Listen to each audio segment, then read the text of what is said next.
Goeiemôre geliefdes, ek glo en vertrou dat dit goed gaan met u en dat u nog gesond is.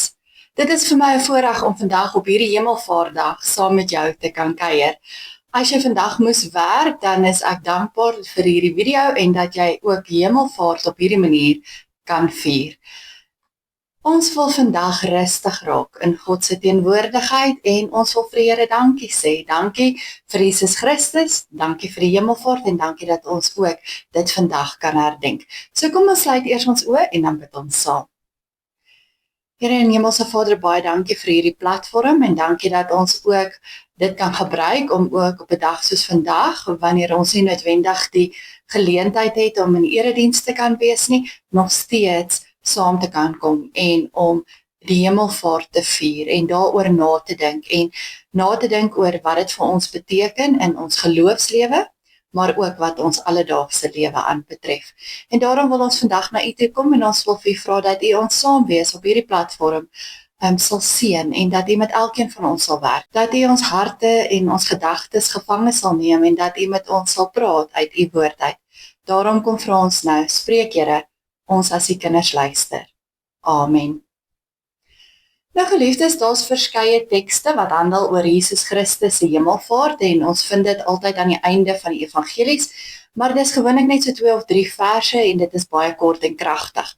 Kyk ons na die Johannes evangelie, dan sal ons sien dat Jesus voor sy lyding en sy sterwe en die kruisiging reeds aangekondig het dat sy hemelvaart gaan plaasvind en dat hy reeds al dan opdragte gegee het vir sy disippels. So ons tref dit al reeds in Johannes 14 aan. En daarom het ek dit goed gedink om ook vandag by hierdie teksgedeelte stil te staan.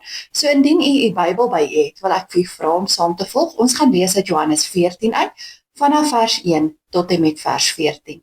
Jesus gaan na sy Vader toe. Julle moenie ontsteld wees nie. Glo in God en glo ook in my. In die huis van my Vader is daar baie woonplek. As dit nie so was nie, sou ek nie vir julle gesê het, ek gaan om vir julle 'n plek gereed te maak nie. En as ek gegaan het en vir julle plek gereed gemaak het, kom ek terug en sal ek julle na my toe neem, sodat julle ook kan weet waar ek is. En julle ken die weg na die plek waarheen ek gaan. Thomas sê toe vir hom, Here, ons weet nie waarheen u gaan nie. Hoe kan ons die weg daarheen ken? Jesus het vir hom gesê, ek is die weg, die waarheid en die lewe. Niemand kom na die Vader toe, behalwe deur my nie. As julle my ken, sal julle my Vader ook ken. En van nou af, ken julle hom en sien julle hom. Toe sê Filippus vir hom, Here, wys vir ons die Vader, en dit is vir ons genoeg.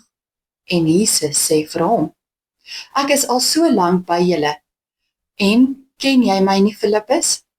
Wie my sien, sien die Vader. Hoe kan jy dan sê, wys vir ons die Vader? Glo jy nie, dat ek in die Vader is, en die Vader in my nie?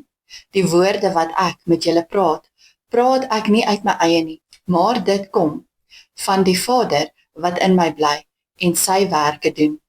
Glo in my, omdat ek in die Vader is, en die Vader in my. Of anders, glo op grond van die werke self. Dit verseker ek julle, wie in my glo, sal ook die dinge doen wat ek doen, en hy sal nog groter dinge as dit doen, omdat ek na die Vader toe gaan. Wat julle ook al in my naam vra, sal ek doen, sodat die Vader deur sy Seun verheerlik word. As julle my iets in my naam vra, sal ek dit doen. Nou ons lees net tot sover. Geliefdes, ek wil hê jy moet 'n bietjie nadink oor hoe jy sal reageer wanneer jy iemand vir oulaas moet groet. Die afgelope tyd het ons gehoor van al die mense wat Suid-Afrika verlaat het en na Amerika toe gegaan het, so baie gesinne moes hulle geliefdes gegroet het.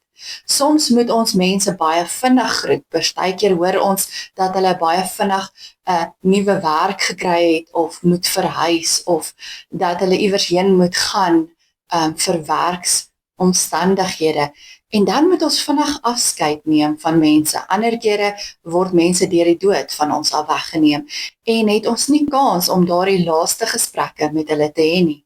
En dan verdwyn hierdie persoon sommer net uit ons lewe uit, voordat ons regtig reg kan antwoord of reageer op dit wat hulle vir ons gesê het. 'n Mens kan maklik dan met die disippels in Johannes 14 jouself vereenselwig. Dink jouself net die skok in wat hierdie mense moes beleef het, voordat hulle mooi besef het wat Jesus se woorde beteken het. Daar het 'n klomp dinge vinnig op mekaar gebeur wat hulle verhoed het om regtig met Jesus te praat en regtig te probeer verstaan wat gaan plaasvind.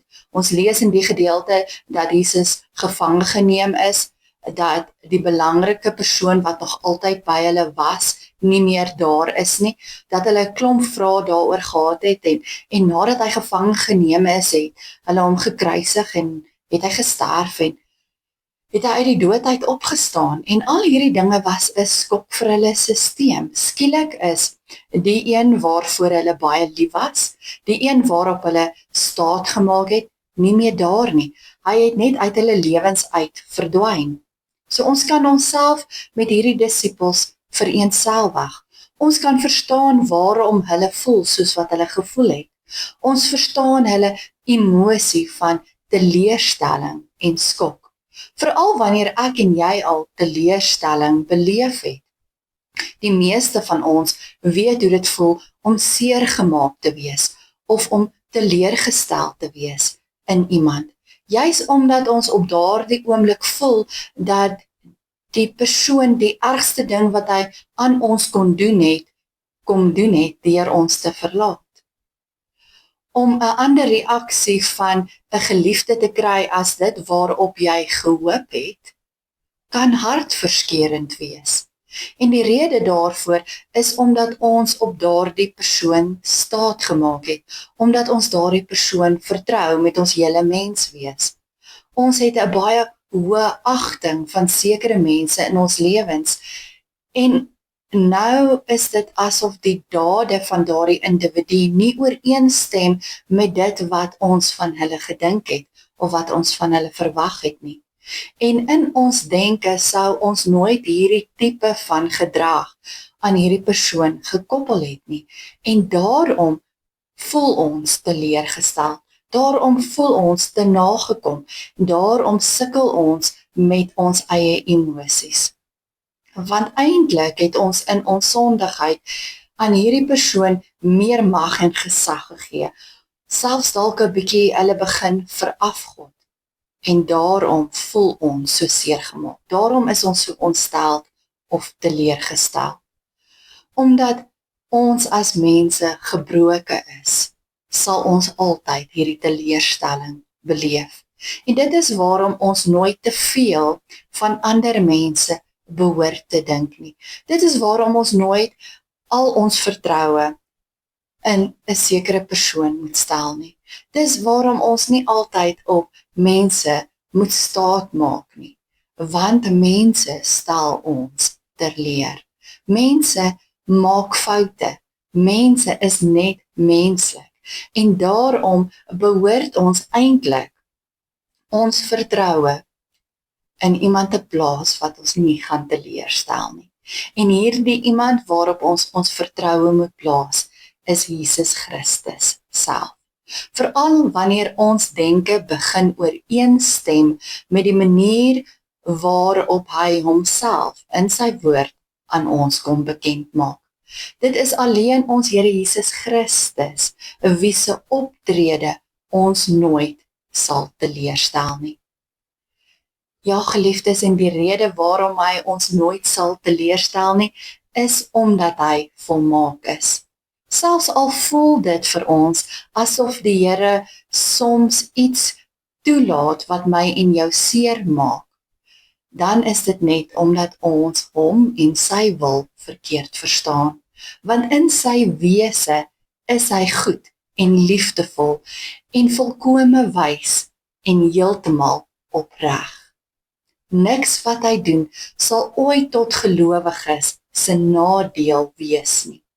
Wanneer ons hom werklik ken, soos wat hy homself aan ons as gelowiges voorstel en bekendstel, dan word dit vir ons baie duidelik. In sy liefde tree hy altyd tot die beste belang van elkeen van ons op, selfs al voel dit nie vir my en jou so nie. Wanneer ons dan moeite doen om Jesus Christus in sy woord te leer ken, dan sal ons sien dat dit wat hy in ons lewens toelaat, altyd vir ons nodig was. Op die stadium wat die Johannes Evangelie opgeteken is, het die disippels nog nie vir Jesus werklik geken, soos wat hulle hom behoort te geken het nie. Al was hulle al reeds vir jare lank sy navolgers, skok sy woorde dat hy weggaan hulle steeds.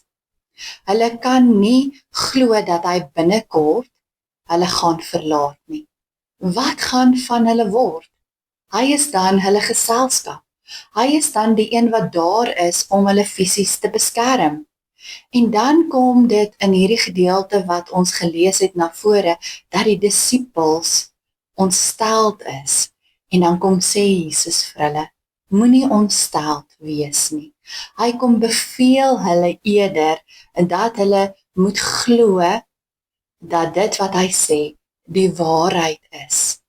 Jesus Christus kom gee self vir sy disippels die opdrag om beheer te kry oor hulle emosies, as hy vir hulle sê, moenie toelaat dat julle harte ontsteld raak nie. Hy kan vir hulle hierdie opdrag gee, want hulle moet hom reg verstaan. Hy gaan nie nou vir hulle vir ewig verlaat nie, maar net tydelik. Hy gaan net vir 'n kort rukkie nie by hulle wees nie, want hy gaan om vir hulle 'n ander plek, 'n beter plek gereed te maak. Geliefdes, sy weggaan hou dus vir hulle 'n belofte in. Eintlik verskeie beloftes. Eerstens beloof Jesus aan sy disippels dat die feit dat hy van hulle al weggaan, hulle nie behoort te ontstel nie, want dit gaan net vir 'n kort tydjie wees. Verder beloof hy dat hy met 'n doel van hulle af weggaan. Hy gaan om vir hulle 'n beter plek voor te berei. Daarna beloof hy dat daar baie wonings of woonplek is by sy Vader, waarheen hy op pad is. Hulle kan dus verseker wees dat hulle definitief 'n beter woonplek gaan ontvang. Maar dit is nie al nie. In hierdie gedeelte beloof Jesus Christus selfs nog iets vir hierdie ontstelde en verwarde disippels. Hy sê vir hulle in vers 3, nadat ek gaan plek voorberei, kom ek weer na julle toe. Ek sal julle na my toe neem, sodat julle ook by my kan wees waar ek is.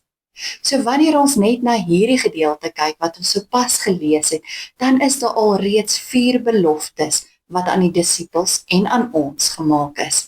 Lees ons hierdie hoofstuk verder, sal ons sien, daar is nog vele meer beloftes wat op ons wag. Vir nou vestig ons egter ons aandag op Jesus Christus en die woorde wat ons sopas in die gedeelte gelees het. Die disippels het nie geweet waarna Jesus verwys toe hy gesê het dat hy moet weggaan om vir hulle 'n plek voor te berei nie. Hulle het nie presies geweet waar die huis van sy Vader is, waarna die Messias verwys het nie. Hulle het ook nie definitief die pad na hierdie huis geken nie. Die disippels het wel afgelei dat Jesus Christus waarskynlik na die hemel verwys, maar tog was hulle nie heeltemal seker nie. Ons wat vandag leef, ons is seker dat Jesus Christus na die hemel verwys het, wanneer hy sê dat hy na sy Vader se huis gaan om vir hulle 'n plek gereed te maak. Vir Jesus om 'n plek in die hemel gereed te maak, impliseer tog dat hy na die hemel toe moet opvaar. Jesus berei dus nou reeds sy disippels voor dat hy binnekort van hulle af gaan weggaan, dat hy hulle binnekort gaan verlaat. In sy liefde doen hy dit, sodat hulle nie verder ontstel hoef te wees nie. Want dit wat hulle almal binnekort gaan ervaar en beleef, gaan vir hulle verskriklik traumaties wees. Christus gaan binne 'n paar ure gevange geneem word, sonder dat die disippels enige iets daaraan kan doen.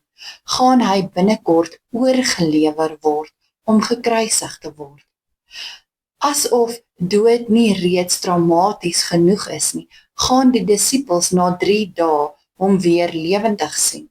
En kort daarna is die disippels getuies dat Jesus Christus se belofte die waarheid is. Met hulle eie oë gaan hulle sien hoe dat hy hemel toe opvaar. Dit is wat hy hier in Johannes 14 vir hulle sê. En dit wat hy hier vir hulle gesê het, is dus nie leë beloftes nie. Wanneer hy dan na die hemel toe opvaar om nuwe verblyf vir gelowiges te gaan gereed maak, is dit nie tydelike verblyf nie, maar ewige verblyf. Daarom sê Paulus later in 2 Korintiërs 5 vers 1, ons weet dat wanneer ons aardse woning, wat maar net 'n tent is, afgebreek word, ons 'n vaste gebou in die hemel het. Dit is nie 'n woning wat deur mense gemaak is nie, maar deur God, en dit bly ewig staan.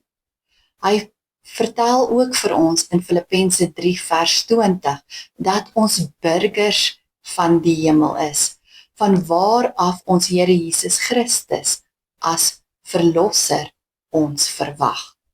Geliefdes, hierdie disippels hoef vir verskeie redes nie ontstel te wees nie. Die eerste rede het ons reeds behandel. Christus gaan om vir ons 'n ewige plek gereed te maak. Verder hoef hulle nie ontstel te wees nie, want hulle ken die weg waarop Jesus moet gaan. Iets wat die disippels op daardie stadium nog moes leer, is dat die pad na die Vader se huis toe nie 'n fisiese pad was nie, maar dat dit 'n geestelike pad is. Jesus kom sê vir hulle, ek is die weg, die waarheid en die lewe. So Jesus kom beloof sy disippels dat hulle die pad sal ken. En hierdie belofte geld nie net vir die disippels nie, maar geld ook vandag vir elkeen van ons. Hy sê in vers 6 dat niemand na die Vader toe kan gaan behalwe deur hom nie. So Jesus Christus is self die weg na my en jou ewige woonplek. Hy is die enigste een wat vir ons die ewige lewe kan gee. Geen verlossing is buite Jesus Christus moontlik nie. Dit is slegs in die naam van Jesus Christus waarin daar verlossing te soek en te vind is. Geen mens kan op 'n ander manier die ewige lewe bereik nie, alleen deur 'n vaste geloof in Jesus Christus kan dit bereik word. Nog 'n rede waarom die disippels nie ontstel hoef te wees nie, is weens Christus se belofte van sy wederkoms. Hierdie woorde geld ook nie net vir die disippels nie, maar vir gelowiges van alle tye.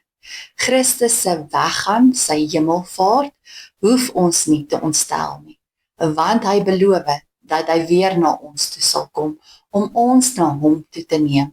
Hy verseker ons as gelowiges, dat hy ons nie as weeskinders sal agterlaat nie. Hy kom verseker weer na ons toe terug. Al is hy nie fisies meer by gelowiges nie, beteken dit nie dat hy van ons vergeet het nie. In die katekismus lees ons en bely ons dat Christus 2 nature het, sy godheid en sy mensheid. En al vaar hy in sy mensheid na die hemel toe op, het ons die troos dat sy godheid ons nooit sal verlaat nie. Dit is omdat God drie-enig alomteenwoordig is. Om hierdie belofte aan ons te bevestig, gee hy vir ons 'n ander trooster in sy plek.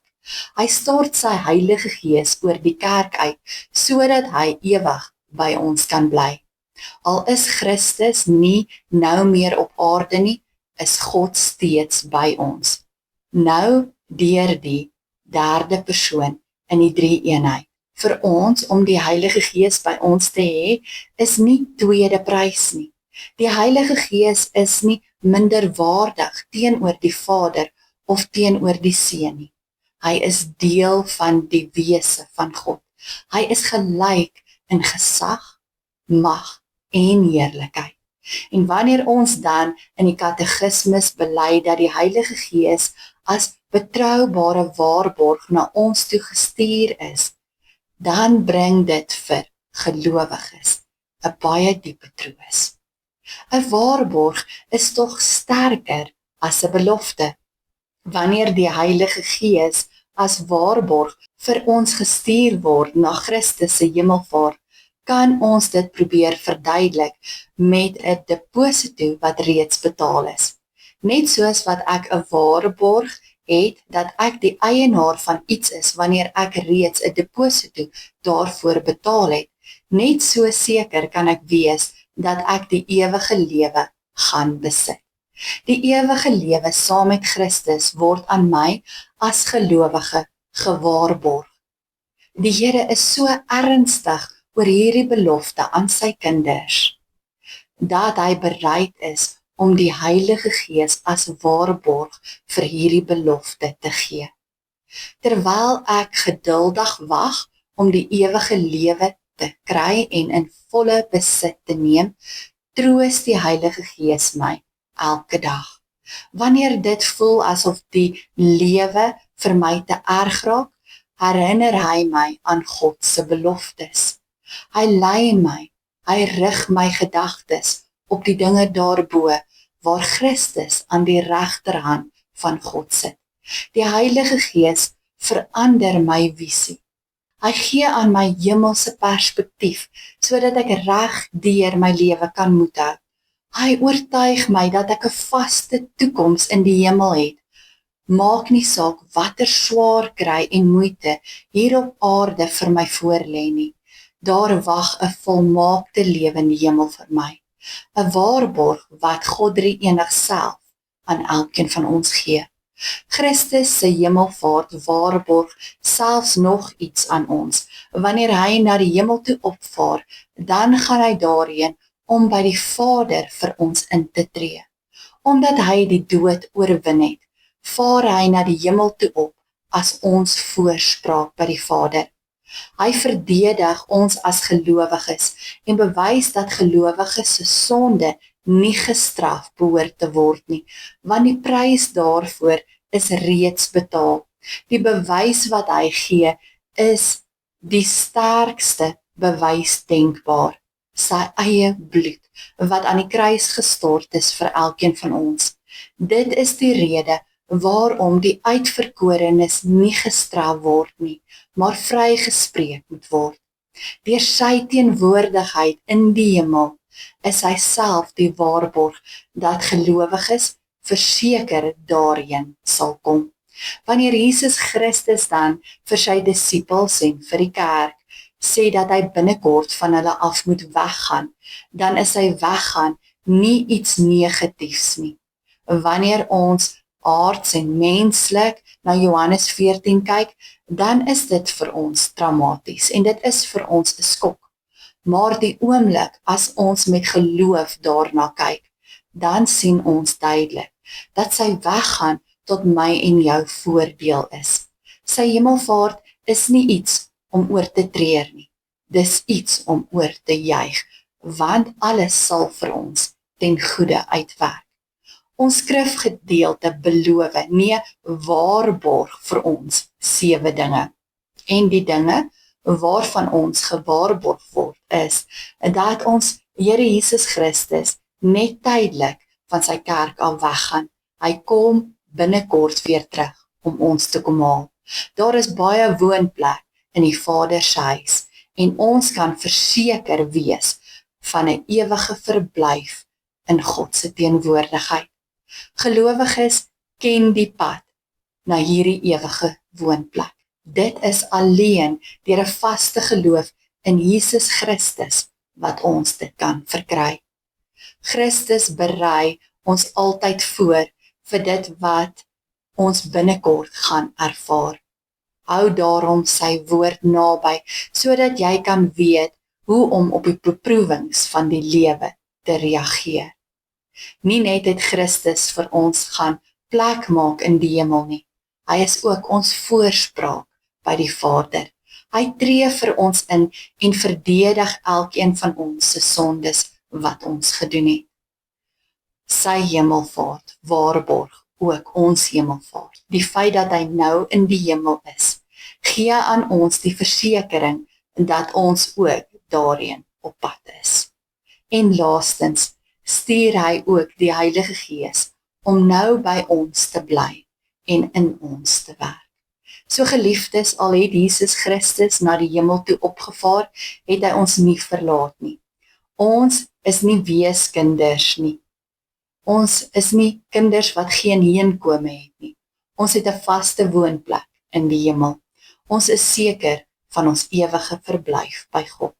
En selfs al is dit in die toekoms, is ons nou ook nie alleen nie.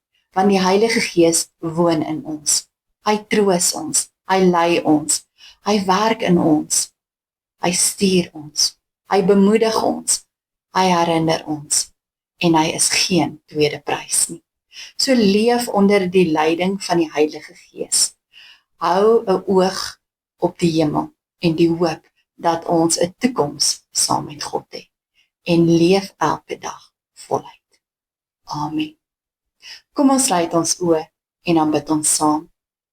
Here en Hemelse Vader, baie dankie dat ons vandag gehoor het, dat ons nie ontstel hoef te wees, omdat Jesus Christus van ons af weggegaan het nie. Want hy het dalk van ons af weggegaan, maar ons nooit verlaat nie.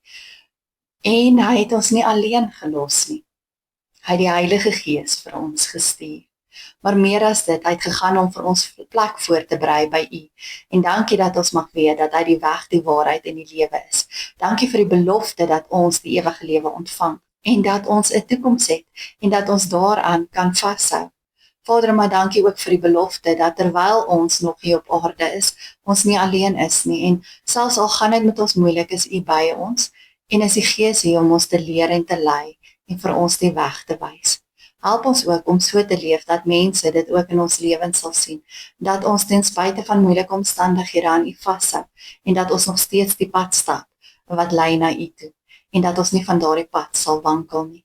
Help ons Gees van God om op daardie pad te bly, sodat ons ook by ons finale bestemming kan uitkom. Dankie ook vir 'n dag soos vandag, dat ons weer kan fokus op die hemelvaart en wat dit vir ons beteken, en die beloftes en die waarborge wat dit vir ons inhou. Help ons ook om dit in gedagte te hou, wanneer dinge vir ons moeilik raak, en dat ons altyd daaraan sal vashou, dat ons altyd met hoop sal leef, en dat ons sal weet, ons het 'n toekoms, as gevolg van dit, wat Christus vir ons kom doen het. Dankie daarvoor, dankie vir die liefde, dankie vir die genade, dankie vir die seën. Beskerm ons, hou ons veilig, en stap die pad saam met ons. Dis ons gebed in Jesus se naam. Amen. Geliefdes, dankie dat ek my gedagtes rondom hierdie teks met u kon deel. Ontvang dan nou die seën van die Here. Geliefdes, ons het Jesus as ons voorspraak in die hemel by die Vader. Ons het 'n waarborg dat hy ons ook na hom toe sal neem.